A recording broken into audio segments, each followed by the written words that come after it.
ఇక అప్డేట్స్ చూద్దాం. గుజరాత్ లోని అహ్మదాబాద్ వడోదర ఎక్స్ప్రెస్ హైవేపై ఘోర రోడ్డు ప్రమాదం చోటు చేసుకుంది.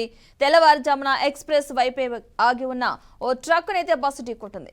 ఈ ఘటనలో బస్సులో ఉన్న 6 అక్కడికక్కడే దుర్మరణం చెందారు. మరో 8 మంది తీవ్రంగా గాయపడ్డారు. సమాచారం అందుకున్న పోలీసులు ఘటనా స్థలానికి చేరుకుని సహాయక చర్యలు చేపట్టారు.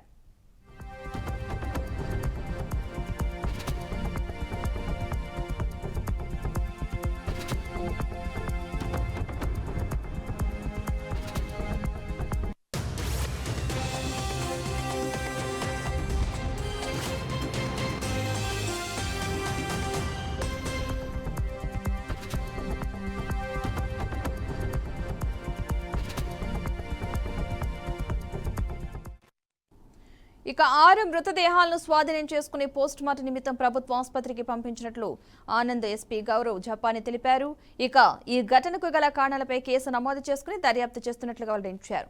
అతివేగమే కారణమని ప్రాథమికంగా నిర్ధారణకు వచ్చామని గౌరవ్ జసాని చెప్పారు.